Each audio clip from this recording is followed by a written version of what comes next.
but it isn't to everyone. We are all products, and most of us very successful, happy products, of the scientific method. The evidence is around us everywhere. We live longer, healthier, more prosperous lives than we ever have. And not just people in the research triangle or in this community or this country. A boy born in Bangalore today will live on average longer than a man who was born on Park Avenue 100 years ago. I think that's an amazing fact. It's an amazing fact. Life expectancy in that part of India has doubled in that time. There's no smallpox on the planet Earth, except maybe in a couple labs. But people don't die of measles in this country for the moment. I fear that could change. I really do. But at the moment, we're still good on that. The iron lugs of the polio era are mostly to be found in museums and warehouses, if at all. And again, I can only pray that they stay there, and with the help of the world's most successful public health accomplishment, vaccines, they will. Our food is plentiful. So plentiful, in fact, that our greatest health challenges are those of excess, of eating the wrong thing and eating too much of it. These are not problems that we ever had before in history. There have always been Luddites. There have always been people who were afraid of the future, people who are convinced that only the past is good, that progress is detestable. I'm not interested in them. I don't care about them. And I didn't write about them or for them because I don't think that's the issue here. There are other elements of our society, and they're not fringe lunatic elements, that have increasingly, I think, come to question the very idea of progress as a driving force of modern life.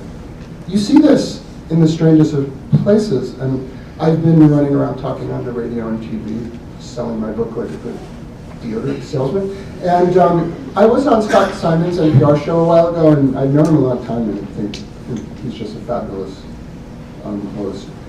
And we got to talking about a variety of things, and somehow one of those things was the fact that Norman Borlaug had died last year. Most of you know who he is, some may not. He was the man who started the Green Revolution. He was the most important man of the last century in terms of saving lives. He transformed the world. He made countries self-sufficient that could have starved. He prevented mass starvation. And I think Scott is actually still getting a relatively steady stream of hate mail because of my insistence that he was on the good side rather than the evil side. Because the Green Revolution came at a cost, as did the Industrial Revolution, and as will, no doubt, the biological revolution we are now embarking upon. All revolutions come at a cost. There are no upsides without downsides, no benefits without risks.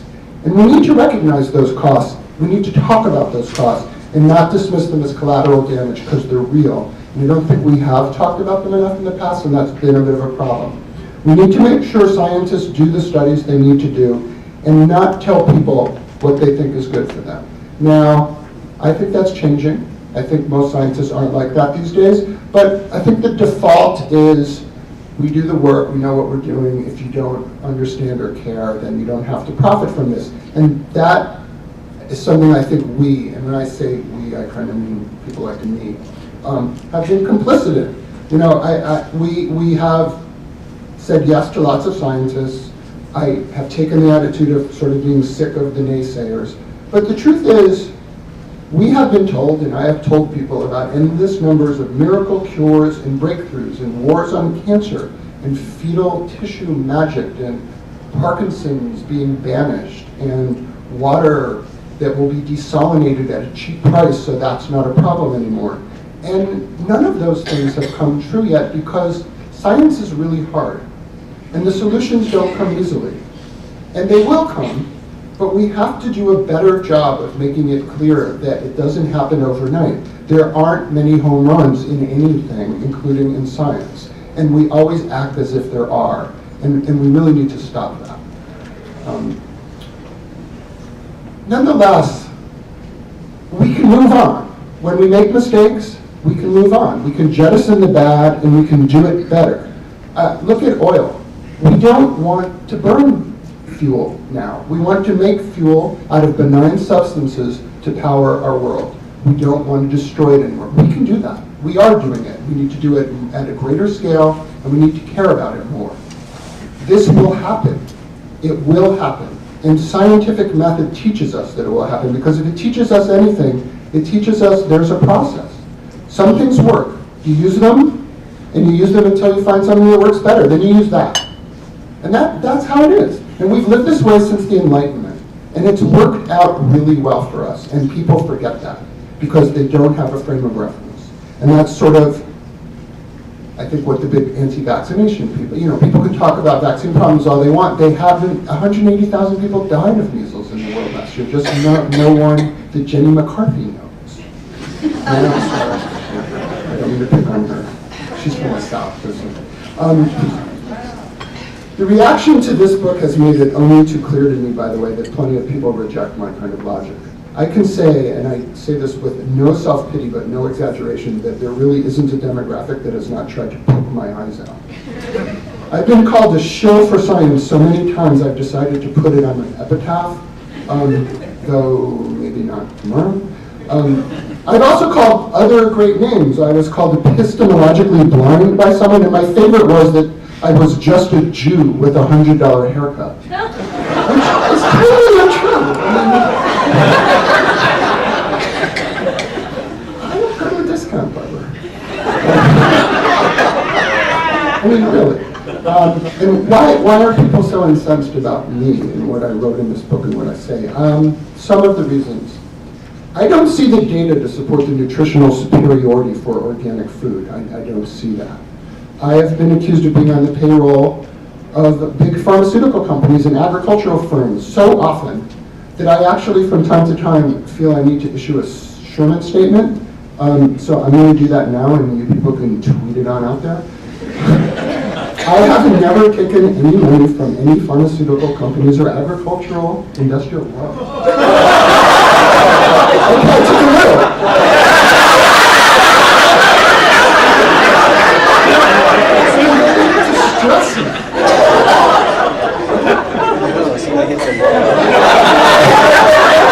And they say God is dead. Unmoving.